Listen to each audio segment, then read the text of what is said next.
mismo ni dating Pangulong Rodrigo Roa Duterte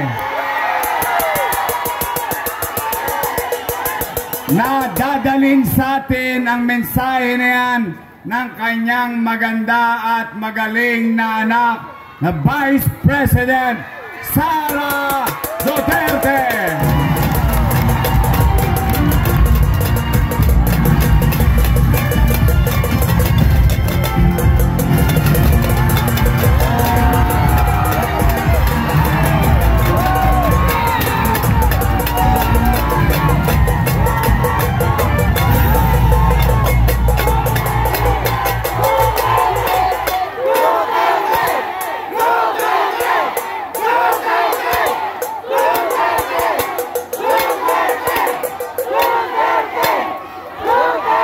Maraming salamat.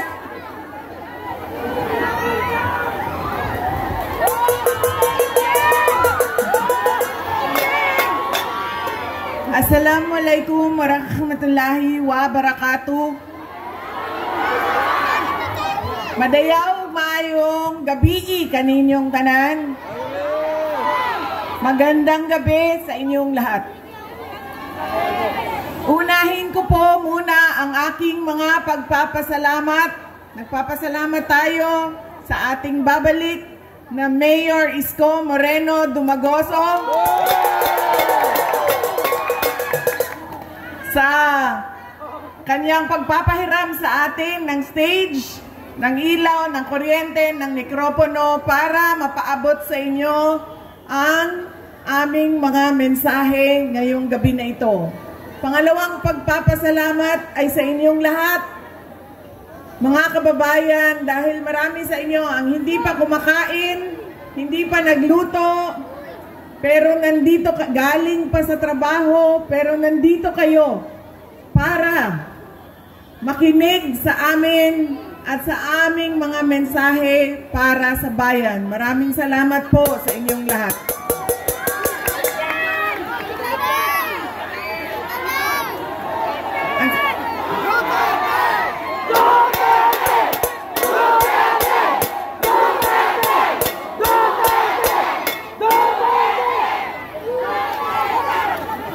Kahit saan man ako pumunta ngayon, galing kaming Samar, tumawid kaming Leyte, tumawid kaming Cebu, tumawid kaming Negros, pumunta ako nung isang araw, kagabi, dito sa syudad ng Maynila, kaninang umaga sa Quezon City. Ngayon bumalik na naman ako sa syudad ng Maynila. Ang sigaw ng mga tao ay Duterte.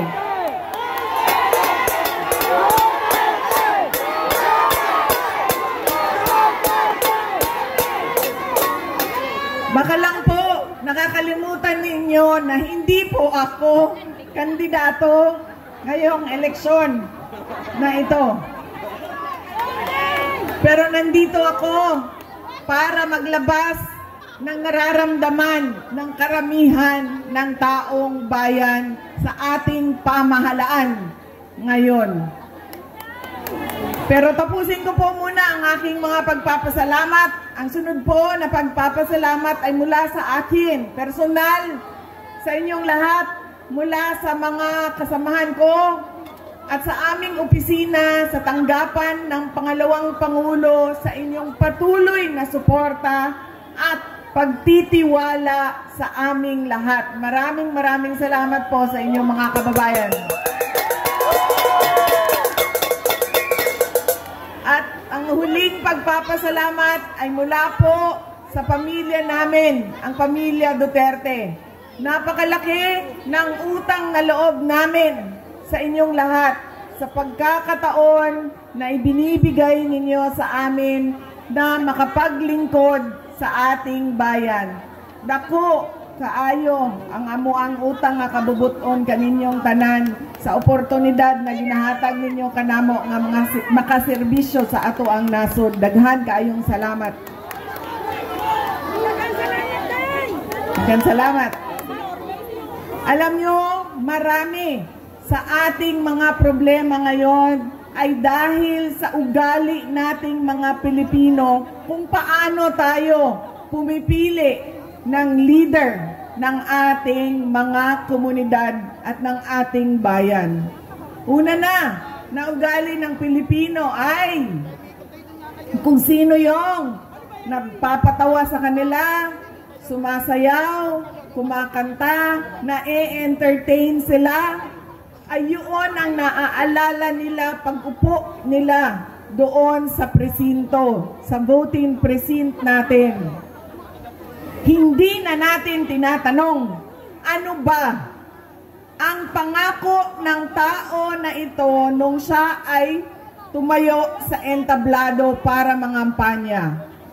Tinupad ba niya ang kanyang pangako? Yan ang ugali natin. Maganda sa paningin, sumasayaw, na-entertain ako, naaaliw ako sa kanya, iboboto ko siya. Hindi na natin tinanong, noong ba ikaw ay nangako na 20 pesos ang kilo ng bigas ay tinupad mo ba?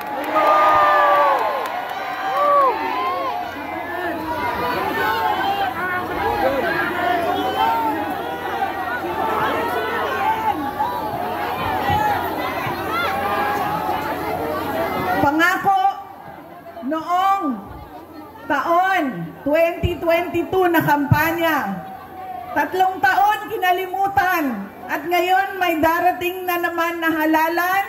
Meron na naman tayong kuno 20 pesos na bigas doon sa Visayas. Na para bang nakalimutan na ang Luzon at Mindanao dahil hinahabol ang boto ng Visayas. Yan ang ugali natin. Hindi na natin tinatanong, nung tumayo ka ba, binigay mo ba yung pangako mo? Pangalawang ugali ng mga Pilipino sa pagpili ng kanilang mga leader. Galing sa pamilyang mga politiko, galing sa sikat na apelido, na endorso ng sikat at mahal natin na tao ay automatic ang boto natin. Hindi dahil Duterte yan, ay automatic ang boto ninyo. Dapat tinitingnan din ninyo, ano ba ang kapasidad at abilidad ng tao na ito. Duterte ka, pero ano ang kaya mong gawin para sa bayan? Kailangan ko banggitin na ang congressman ninyo dito sa distrito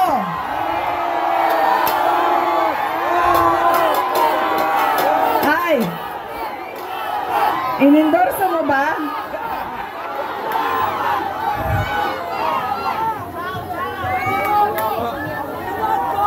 Yan an example, ang sample ng automatic yung boto natin, sikat.